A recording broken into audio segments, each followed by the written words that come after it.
Hi friends, welcome to my YouTube channel.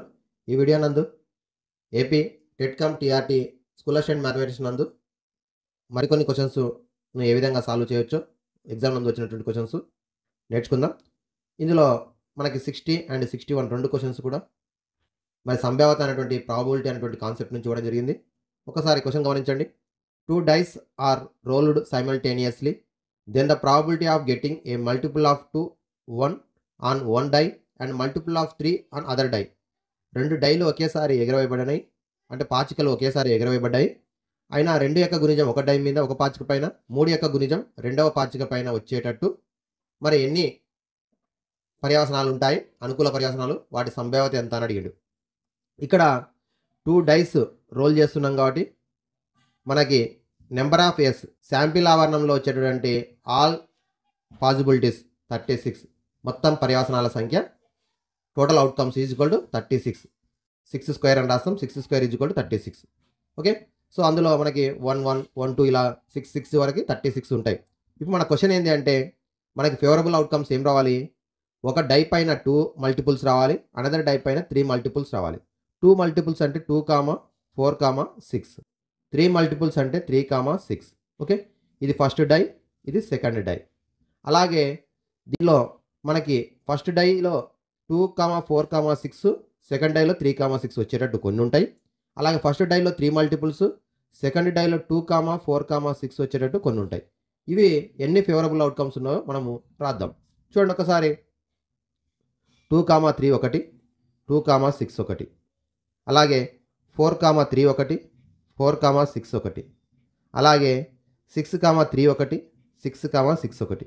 ఇక్కడ ఇవన్నీ కూడా ఏమవుతున్నాయి? ఫస్ట్ డై పైన 2 మల్టిపుల్స్ ఉన్నాయి, సెకండ్ డై పైన 3 మల్టిపుల్స్ ఉన్నాయి. ఇప్పుడు రివర్స్, ఫస్ట్ డై పైన 3 మల్టిపుల్స్ 3, 2, 3, 4, 3, 6, అలాగే 6, 2, 6, 4. నెక్స్ట్ చూడండి, 6, 6 అనేది వస్తుంది, కానీ ఒకసారి వచ్చింది కాబట్టి ఇక్కడ ఫస్ట్ డై సెకండ్ డై అనేది సంబంధం లేదు. 6, 6 అనేది ఒకటి అవుతుంది. సో ఫేవరబుల్ అవుట్కమ్స్ ఎన్ని ఉన్నాయి? 11 ఉన్నాయి. So favourable outcomes 11 by total outcomes 36. 11 by 36 option 3 is the correct option. Okay, మనకి 2 డైస్ని రోల్ చేసినప్పుడు వచ్చేటటువంటి total outcomes is equal to 6 square is equal to 36 అవుతుంది. ఇక్కడ ఫస్ట్ డై పైన 2 మల్టిపుల్స్, సెకండ్ డై పైన 3 మల్టిపుల్స్, 3 యొక్క గుణిజాలు ఉండాలి. రివర్స్ లోపల 3 మల్టిపుల్స్ 2 మల్టిపుల్స్ కూడా ఉండవచ్చు. మరి ఈ విధంగా ఫేవరబుల్ అవుట్కమ్స్ రాసుకుంటున్నాం. 3 మల్టిపుల్స్ ఉన్నట్టు ఫేవరబుల్ అవుట్కమ్స్ కౌంట్ చేస్తున్నాం. మొత్తం 11 by 36 అవుతాయి. Option 3 is the correct option. Okay, next question. From a deck of well shuffled 52 cards, all the face cards are removed. One card is randomly drawn from the remaining pack of cards. Then the probability of that card is a black card. మనకు మొత్తం cards ఎన్ని ఉంటాయంటే 52 ఉంటాయి. 52 కార్డ్స్లో black cards 26, red cards 26 ఉంటాయి. Black 26, red 26 ఉంటాయి. అలాగే దానిపైన ఏస్ 2, 3, 4, 5, 6, 7, 8, 9, 10 ఇవి నెంబర్ కార్డ్స్ ఉంటాయి. వీటితో పాటు మనకి queen, king, jack, queen, king, ఈ 3 కూడా ఫేస్ కార్డ్స్ ఉంటాయి. ఓకేనా? ఇందులో మళ్ళీ మనకి 4 టైప్స్ ఉంటాయి. మరి కలవర్స్, స్పేడ్స్, కలవర్, తర్వాత స్పేడ్, హార్ట్, డైమండ్, ఇలా ఇవేమో రెడ్ కలర్లో ఉంటాయి, ఇవేమో మనకి బ్లాక్ కలర్లో ఉంటాయి. మన క్వశ్చన్ ఏముంది అంటే మనకి 52 కార్డ్స్ ఉన్నాయి టోటల్ కార్డ్స్. దాంట్లోకి వెళ్ళి ఏం చేయాలి? ఫేస్ కార్డ్స్ని రిమూవ్ చేయాలి. ఫేస్ కార్డ్స్ ఎన్ని ఉంటాయంటే లాస్ట్ లోపల జాకీ, క్యూను, కింగ్ 3, ఒక్కొక్క దాంట్లో 3 ఉంటాయి కాబట్టి 3 4 12 అవుతుంది. కలవర్లో 3, స్పేడ్లో 3, హార్ట్లో 3, డైమండ్లో 3. సో 12 మైనస్ చేస్తే రిమైనింగ్ కార్డ్స్ 40 ఉంటాయి. ఇప్పుడు ఈ 40 కార్డ్స్లో మనకి ఏమవుతున్నాయి? మిగిలిన కార్డులో ఒక కార్డ్ని యాదృచ్ఛికంగా తీసినా అది నల్లని కార్డు అయ్యే సంభావ్యత ఎంత? Black card. Then the probability of the card is black card. మనం టోటల్ బ్లాక్ కార్డ్స్ ఎన్ని ఉంటాయి? 26 ఉంటాయి. కానీ ఇప్పుడు మనం 6 కార్డ్స్ని మనం మైనస్ చేసినాం. ఎందుకు? బ్లాక్ 6 మైనస్ రెడ్ కూడా -6 అయినాయి కాబట్టి రిమైనింగ్ కార్డ్స్ 20 ఉంటాయి. 20 బ్లాక్ కార్డ్స్ ఉంటాయి. Total cards 40. So 20 by 40, 21 22 cancel, 1/2 is the correct answer. Okay, next question. The decimal expansion of 41 by 1250 will terminate after 1 decimal place, 2 decimal place, 3 decimal place, 4 decimal place. ఇచ్చినటువంటి దాన్ని దశాంశ రూపంలో రాసిన అది ఎన్ని స్థానాల తర్వాత ముగుస్తుంది? అంటే మనం 41ని 1250తో భాగించినట్టయితే కొన్ని దశాంశ స్థానంలో కూడా కొన్ని అంకెల తర్వాత ఎండ్ అవుతుంది. అది ఎంత అని అడుగుతున్నాడు. సో దీనికి మనకి 10th క్లాస్ ఫస్ట్ చాప్టర్లో ఉంది మనం ముందుగా లవాన్ని హారాన్ని గమనించాలి. లవము హారము రెండిటి యొక్క హెచ్సిఎఫ్ 1 అయితే హారాన్ని ప్రధాన కారణాంకాల లబ్దంగా రాయాలి. ప్రధాన కారణాంకాల లబ్దంగా రాసినప్పుడు 5 ఎక్కంలో వస్తుంది. సో 5 2ల 5 5ల 0. మళ్ళీ 5 ఎక్కంలో వస్తుంది 5 50ల. నెక్స్ట్ మళ్ళీ 5 ఎక్కంలో వస్తుంది 5 10ల. నెక్స్ట్ మళ్ళీ వస్తుంది 5 2ల. ఇప్పుడు 2 1ల. సో ఏమొచ్చింది, హారాన్ని ప్రధాన కారణాంకాల లబ్దంగా రాస్తే 2 ఘాతం 1 5 ఘాతం 4 వచ్చింది. హారంలో కూడా 2 కానీ 5 కానీ ఉన్నట్టయితే ఆ వచ్చేటటువంటిది అంతమయ్యే దశాంశం అవుతుంది. 2 5 కాకుండా వేరే నెంబర్ ఏదైనా వచ్చినట్టయితే అది అంతం కాని ఆవర్తన దశాంశం, నాన్ టర్మినేటింగ్ రిక్యూరింగ్ డెసిమల్ అవుతుంది. అయితే ఇది మనకి టర్మినేటింగ్ డెసిమలే, కానీ ఎన్ని డిజిట్స్ తర్వాత టర్మినేట్ అవుతుందంటే 2^1 5^m 4. For example 2^m 5^n ఈ ఫామ్లో ఉన్నట్టయితే ఇందులో కూడా m = n ఉండవచ్చు, లేదా m > n ఉండవచ్చు, m n ఉండవచ్చు. అయితే ఇందులో ఏది పెద్దగా ఉంటుందో అన్ని డెసిమల్ ప్లేసెస్ వస్తాయి. సో ఇప్పుడు 2^1 ఉంది, 5^4 ఉంది, హైయెస్ట్ ఎంత ఉంది 4 ఉంది, కాబట్టి 4 డెసిమల్ ప్లేసెస్ తర్వాత ఎండ్ అవుతుంది. ఓకేనా, ఇది మనం గుర్తుపెట్టుకోవాల్సింది. హారాన్ని ప్రైమ్ ఫ్యాక్టరేషన్ చేయాలి. ప్రైమ్ ఫ్యాక్టరేషన్లో 2 అన్న ఉండాలి, 5 అన్న ఉండాలి, 2 కూడా ఉండవచ్చు. 2 5 కాకుండా వేరే నెంబర్ ఉంటేనేమో నాన్ టర్మినేటింగ్ రిక్యూరింగ్ డెసిమల్ అవుతుంది. ఓన్లీ 2 5 ఉన్నట్టయితే టర్మినేటింగ్ డెసిమల్ అవుతుంది. టర్మినేటింగ్ డెసిమల్ అయినప్పుడు పవర్స్ లోపల ఏది హైయెస్ట్ ఉంటుంది అన్ని డిజిట్స్ తర్వాత ఎండ్ అవుతుంది. అనదర్ ఎగ్జాంపుల్ ఒకసారి చూడండి. For example 12/75. 12/75. సో ఇప్పుడు 12/75 చేసినప్పుడు ఒక్కసారి గమనించినట్టయితే 12/75 ఏం రాయొచ్చు, 5² × 3 రాయొచ్చు. 5² × 3. అయితే ఇప్పుడు 5² కాకుండా 3 వచ్చింది కదా, అదర్ ఫ్యాక్టర్ వచ్చింది కాబట్టి ఏం చేయాలంటే న్యూమరేటర్ ఏమైనా క్యాన్సిల్ అవుతుందని చూడాలి. 3 1 3 4 క్యాన్సిల్ అయింది. ఇప్పుడు ఏమొచ్చింది 4/25 వచ్చింది. సో 4/25 వచ్చింది కాబట్టి అంటే 5² ఉంది, అంటే 2 డెసిమల్ ప్లేసెస్ వస్తాయి. టర్మినేటింగ్లో 2 డెసిమల్ ప్లేసెస్ వస్తాయి. కావాలంటే చెక్ చేసుకుందాం. ఇప్పుడు 4తో మల్టిప్లై చేస్తాం. 4 4 4తో మల్టిప్లై చేస్తే 100 అవుతుంది. 100లో 2 జీరోస్ ఉన్నాయి కాబట్టి ఇప్పుడు ద పాయింట్ బిఫోర్ 2 డిజిట్స్ 0.16. చూడండి, డెసిమల్ ప్లేసెస్లో 2 డిజిట్స్ వచ్చినాయి, ఎందుకంటే 5² ఉంది కాబట్టి. ఓకే, ఇది గుర్తుపెట్టుకోండి. ఏది పవర్ హైయెస్ట్ ఉంటుందో అన్ని డెసిమల్ ప్లేసెస్ వస్తాయి. Next, if alpha and beta are the zeros of p of x, 2x² - x - 6, then the value of alpha power of -1 plus beta power of -1. So alpha power of -1 plus beta power of -1 value అడిగిండు. Alpha power of -1 అంటే 1/ఆల్ఫా, beta power of -1 అంటే 1/బీటా. 1/ఆల్ఫా plus 1/బీటా అని మనకి denominators వేరువేరుగా ఉన్నాయి కాబట్టి మనం add చేసినట్టయితే బటర్ఫ్లై మెథడ్లో ఇప్పుడు alpha plus beta by alpha into beta అవుతుంది. ఆల్ఫా ప్లస్ బీటా ఇది క్వాడ్రాటిక్ పాలినామియల్. క్వాడ్రాటిక్ పాలినామియల్లో మనం చూసినట్టయితే ఆల్ఫా ప్లస్ బీటా అంటే some of zeros -b/a formula, alpha into beta అంటే c/a formula, product of zeros. ఇందులో డినామినేటర్ ఏ cancel అయితే -b/c. ఇక్కడ -b అంటే x కోఎఫిషియెంట్. x కోఎఫిషియెంట్ ఎంత ఉందంటే -1 ఉంది. c అంటే కాన్స్టెంట్ -6. మైనస్ ఇటు మైనస్ ప్లస్ అవుతుంది, 1/-6, then -1/6. So option 3 is the correct option.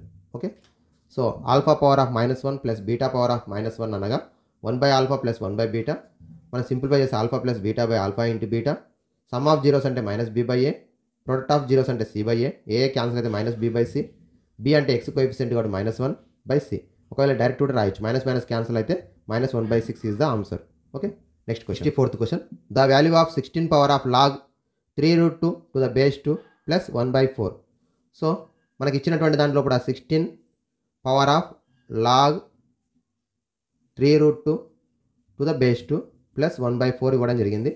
ఇందులో 16 నేను రాస్తున్నట్టు 2 పవర్ ఆఫ్ 4 రాస్తున్నా. సో 2 పవర్ ఆఫ్ 4 ఇంటూ, ఎందుకంటే పవర్కి పవర్ అయితే మల్టిప్లై చేస్తాం కాబట్టి log 3√2 to the base 2 plus 1/4 in the right in the bracket. ఇప్పుడు 2తో మల్టిప్లై చేస్తే 4తో మల్టిప్లై చేస్తే 4 log 3√2 to the base 2 plus 4 into 1/4 అవుతుంది. ఓకే, సో నెక్స్ట్ స్టెప్లో ఈ రెండింటిలో చూసినట్టయితే 4 అనేది కోఎఫిషియెంట్ ఉంది. కోఎఫిషియెంట్ ఉన్నట్టయితే మనకి a into log x is equal to m into log x is equal to log x power of m. Coefficient అనేది పవర్ అవుతుంది కాబట్టి 2 power of log 3√2 to the base 2 whole power of 4. అలా ఇక్కడ మధ్యలో ఏముంది గుర్తు, ప్లస్ ఉంది. Plus ఉందంటే ఏం రాయొచ్చు, A power of m plus n అంటే A power of m into A power of n. ఆ ఫార్ములా ప్రకారం 2 పవర్ ఆఫ్ 1 అవుతుంది. ఓకే, నెక్స్ట్ మనకు ఒక ఫార్ములా ఉంటుంది, A power of log x to the base a. ఈ రెండింటి ఇక్కడ బేస్ ఏ, ఇక్కడ కూడా బేస్ ఏ సేమ్ ఉన్నట్టు ఈక్వల్ ఎక్స్ అవుతుంది. ఇది లాగర్థంలో ఉన్నటువంటి ఫార్ములా. దీని ప్రకారం సో 2 ఉంది కాబట్టి 3√2 పవర్ ఆఫ్ 4 ఇంటూ 2 అవుతుంది. ఓకే, ఇప్పుడు 3 ఇంటూ రూట్ పవర్ ఆఫ్ 4 అంటే 3 power of 4 √2 power of 4. 3 power of 4 అంటే 81, √2 పవర్ ఆఫ్ 4 అంటే 2కి స్క్వేర్ అవుతుంది. 2కి స్క్వేర్ అంటే 4 అవుతుంది ఇంటూ 2. 81 ఇంటూ 8, 8 1 జా 8, 8 8 జా 64, 648 ఈజ్ ద ఆన్సర్. ఓకే, మనం ఇక్కడ ఉపయోగించినటువంటిది ఫార్ములా చూసినట్టయితే ఫస్ట్దేమో మనం ఉపయోగించింది A power of M whole power of N equal to A power of M into N, 4 into ఇది రాసుకున్నాం. నెక్స్ట్ స్టెప్లో ఏం చేసినాము, ఇక్కడ మధ్యలో ప్లస్ ఉంది పవర్ లోపల. సో మధ్యలో ఇది మొత్తం ఒకటి, ఇది మొత్తం ఒకటి అయింది.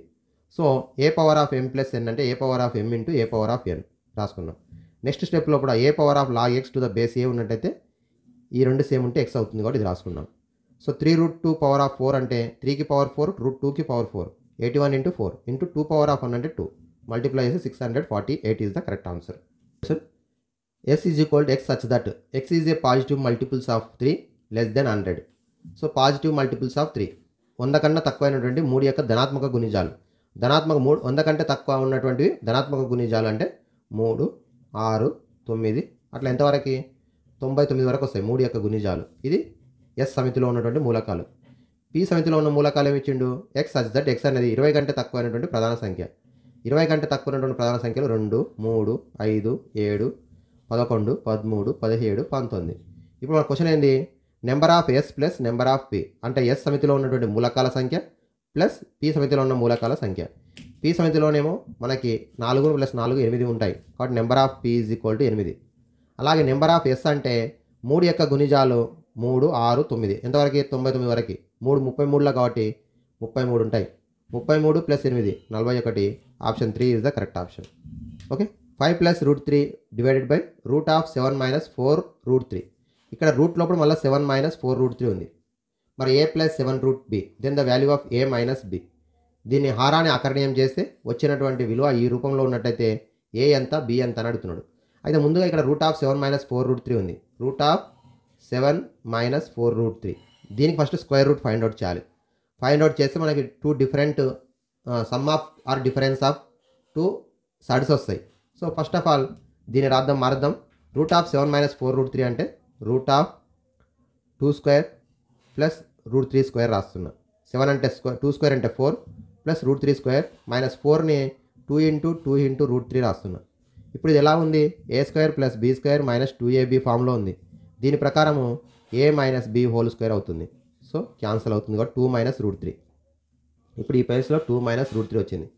ఇప్పుడు 5 + √3 అనేది లాంలో ఉంది, 2 - √3 హారంలో ఉంది.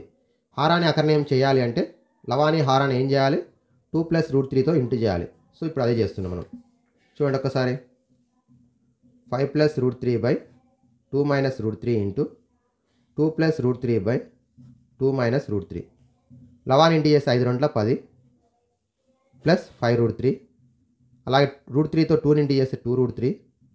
√3 ఇంటూ √3 అంటే 3 అవుతుంది. √9 అవుతుంది. 9 యొక్క వర్గమూలం 3. కింద డినామినేటర్లో a - b into a + b, a² - b² అనగా 2² - √3².